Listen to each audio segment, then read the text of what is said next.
بسم اللہ الرحمن الرحیم۔ مکہ فتح ہو گیا۔ مکہ فتح ہونے کے بعد بہت سے قبائل جوک در جوک اسلام میں داخل ہونا شروع ہوئے، حتیٰ کہ عرب کے تقریباً سب قبائل نے اسلام کو قبول کر لیا، سوائے چند اڑیل قبائل کے، جن میں بنو حوازن، بنو ثقیف، یہ لوگ خاص طور پہ شامل تھے۔ بنو حوازن اور بنو ثقیف کے لوگ یہ اپنے ایک سردار کے پاس جمع ہوئے اور اس سے جا کے کہا، مالک بن عوف نصری، اس سے کہا کہ آپ مسلمانوں کے خلاف ایک لشکر جمع کریں۔ تو مالک بن عوف نصری نے مسلمانوں کے خلاف ایک زبردست لشکر تیار کر لیا، جس کی تعداد 6000 کے قریب تھی۔ اس میں بڑے بڑے تیر انداز اس نے شامل کیے۔ ادھر سے نبی علیہ السلام کو بھی خبر ملی، تو نبی علیہ السلام آپ نے صحابہ اکرام کو تیاری کا حکم دیا۔ وہی 10,000 افراد جو مکہ فتح کرنے آئے تھے، 10,000 وہ اور 2,000 نئے مسلمان، یہ ٹوٹل 12,000 کا لشکر لے کر نبی علیہ السلام آپ نے حنین کی طرف پیش قدمی کی۔ اب اس لشکر میں جو نئے مسلمان شامل تھے، انہوں نے یہ باتیں کی، کہنے لگے آج ہم پہ کوئی غالب نہیں آ سکتا۔ مسلمان کبھی بھی اس لحاظ سے نہیں لڑتا کہ میں اپنی شجاعت پہ لڑوں، میں اپنی طاقت پہ لڑوں۔ مسلمان ایمان کے بل بوتے پہ لڑتا ہے، اور مسلمان کو اللہ کی مدد بھی تب حاصل ہوتی ہے جب وہ اپنے عقیدے، اپنے نظریے، اپنی سوچ اور دل کے اندر اخلاص رکھے۔ تو نبی علیہ السلام آپ کے ساتھ اس لشکر میں جو نئے مسلمان تھے، انہوں نے یہ باتیں کی کہ آج ہم پہ کوئی غالب نہیں آ سکتا، جو کہ اچھا جملہ نہیں تھا۔ بہرحال آپ نے پیش قدمی کی، اور جو ہی حنین کی بستی میں آپ داخل ہوئے تو دونوں اطراف میں مالک بن عوف نصری نے اپنے تیر انداز بٹھا رکھے تھے، اور دونوں طرف سے یک بارگی تیر برسانا شروع کر دیے۔ مسلمان اس حالت کے لیے تیار نہیں تھے، اس لیے مسلمان آپس میں منتشر ہو گئے اور پھیل گئے، حتیٰ کہ نبی علیہ السلام کے ساتھ صرف چند جانسار صحابہ رہ گئے۔ لیکن آپ پیچھے نہیں ہٹے، ڈرے نہیں، آپ نے آواز لگائی، میں انا النبی لا کذب انا بن عبد المطلب، میں وہ نبی ہوں جس نے کبھی جھوٹ نہیں بولا، میں عبد المطلب کا بیٹا ہوں۔ یہ کہہ کر آپ آگے بڑھے۔ حضرت عباس رضی اللہ عنہ انہوں نے لوگوں کو آواز لگائی، اے بیت رضوان والو۔ یہ آواز سنی تو بیت رضوان کے صحابہ جمع ہونا شروع ہو گئے۔ پھر کہا اے انصاریو، تو انصار صحابہ جمع ہونا شروع ہو گئے، حتیٰ کہ دوبارہ پھر آہستہ آہستہ مسلمان جمع ہو گئے، اور مسلمانوں نے حملہ کیا جس کی حنین کے لوگ تاب نہ لا سکے۔ اس جنگ میں بھی اللہ رب العالمین نے آخر کار مسلمانوں کو فتح عطا فرمائی۔ اس جنگ میں نبی علیہ السلام کو بہت سارا مال غنیمت ہاتھ آیا، جس کا شمار یہ ہے، اس جنگ کے اندر 6,000 قیدی آئے، 24,000 اونٹ آئے، 40,000 بکریاں آئیں، اور 1,60,000 درہم چاندی کے سکے، یہ آپ کے ہاتھ آئے۔ اس جنگ میں جو لوگ بھاگے، وہ حنین کے لوگ، تو وہ بھاگنے کے بعد طائف کی طرف چلے گئے، کچھ پھیل گئے، اکثر لوگ طائف کی طرف چلے گئے۔ تو نبی علیہ السلام نے مال غنیمت جمع کر کے تقسیم نہیں کیا، بلکہ آپ ان کے تعاقب میں طائف کی طرف چلے گئے۔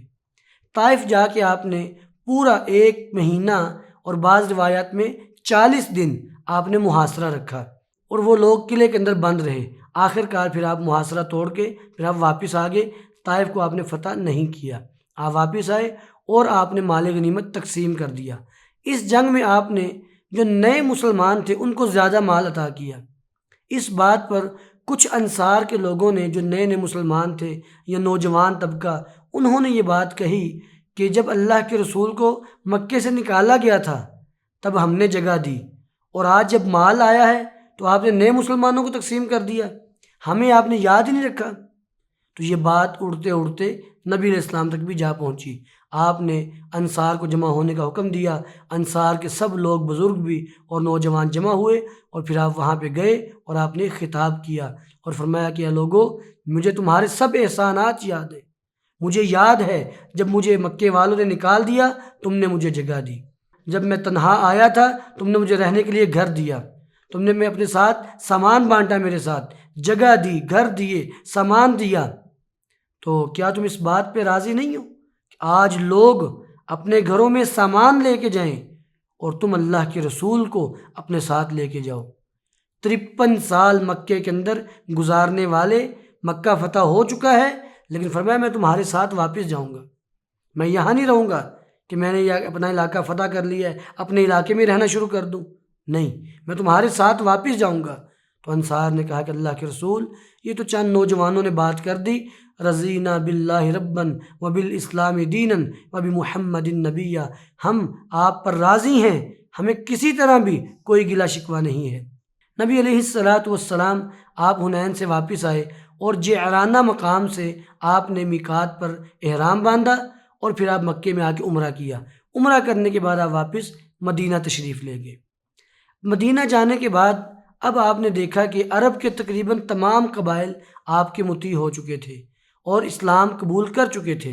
اب باہر کی ایک قوت وہ بار بار مسلمانوں کو پریشان کر رہی تھی، جیسا کہ غزوہ موطا کے اندر بھی رومیوں نے تنگ کیا، اسی طرح اب پھر آپ کو اطلاع ملی کہ رومی آپ کے خلاف تبوک مقام پہ جمع ہو رہے ہیں۔ تو نبی علیہ السلام 9 ہجری کے اندر جب آپ کی عمر 61 سال تھی، آپ نے صحابہ کرام کو کوچ کا حکم دیا۔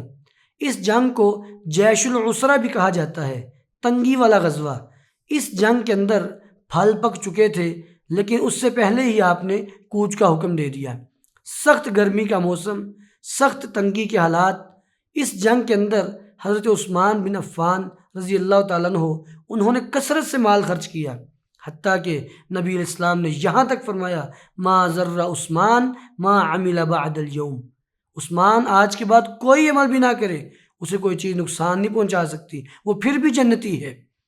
بہرحال آپ لشکر لے کے گئے، تبوک مقام پہ پہنچے اور وہاں پہ آپ نے 19 یا 21 دن آپ نے قیام کیا، اور اس قیام کے دوران نبی علیہ السلام وہاں پہ ٹھہرے رہے، لیکن رومیوں میں سے کوئی نہیں آیا۔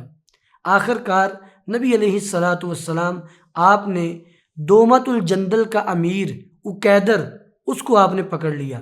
حضرت خالد بن ولید کی قیادت میں آپ نے 400 شاہ سواروں کو بھیجا، انہوں نے عقیدر کو پکڑا اور نبی علیہ السلام کی خدمت میں پیش کر دیا۔ عقیدر جو ہے یہ روم کی سرحدی علاقوں کا امیر تھا، تو نبی علیہ السلام نے جب اس کو پکڑا تو اس نے جزیہ دے کر آپ سے صلح کر لی کہ بھئی میں آئندہ جو ہے نا وہ آپ کے مقابلے میں نہیں آؤں گا، بلکہ میں آپ کو ٹیکس ادا کیا کروں گا۔ نبی علیہ السلام واپس آئے۔ اسی سال 9 ہجری کے اندر جو حج ہوا وہ مسلمانوں کے زیر امارت تھا، کیونکہ مکہ فتح ہو چکا تھا 8 ہجری کے اندر۔ تو اس سال نبی علیہ السلام خود حج پہ نہ جا سکے تو آپ نے حضرت ابوبکر صدیق رضی اللہ تعالیٰ عنہ کو امیر حج بنا کے بھیجا، ساتھ اور بھی صحابہ کرام گئے، اور آپ نے وہاں پہ کہا یہ اعلان کر دینا، پہلا اعلان، آج کے بعد کوئی شخص، کوئی مرد یا عورت ننگا بیت اللہ کا طواف نہ کرے۔ دوسرا اعلان فرمایا کہ مشرکین یہاں سے چلے جائیں، وہ طواف نہیں کر سکتے بیت اللہ کا۔ تو آپ نے یہ وہاں پہ اعلانات کروا دیے۔ 9 ہجری کے اندر جناب ابوبکر صدیق رضی اللہ عنہ ان کی عمارت میں لوگوں نے حج کیا۔ اگلا سال آیا 10 ہجری۔ 10 ہجری کے اندر نبی علیہ السلام آپ خود حج کے لیے تشریف لے گئے، جس کی تفصیل یہ ہے کہ نبی علیہ السلام ہر سال رمضان المبارک کے مہینے میں آپ ایک مرتبہ قرآن کریم کا دور کیا کرتے تھے، جبکہ 10 ہجری کا جب رمضان آیا تو آپ نے 2 مرتبہ قرآن کریم کا دور کیا حضرت جبرائیل امین کے ساتھ علیہ السلام۔ اسی طرح آپ ہر سال 10 دن اعتکاف بیٹھا کرتے تھے، لیکن 10 ہجری کے سال نبی علیہ السلام نے 20 دن اعتکاف کیا۔ رمضان کے مہینے کے بعد شوال کا مہینہ آیا، شوال کا مہینہ گزرنے کے بعد ذوالقعدہ کے مہینے میں نبی علیہ السلام نے اعلان کروا دیا کہ اس سال جناب رسول اللہ صلی اللہ علیہ وسلم حج کے لیے جائیں گے۔ تو بہت سے لوگ جوک در جوک مدینہ کے اندر جمع ہونا شروع ہو گئے تاکہ نبی علیہ السلام کے ساتھ مل کے حج کیا جا سکے۔ نبی علیہ السلام آپ حج کے لیے نکلے۔ 26 ذوالقعدہ کو آپ نے ظہر کی نماز پڑھنے کے بعد اپنا سفر حج شروع کیا، مدینے سے نکلے اور آپ ذوالحلیفہ پہ آ کے آپ نے حج کا تلبیہ بلند کیا، اور 9 دن بعد آپ مکہ میں پہنچ گئے۔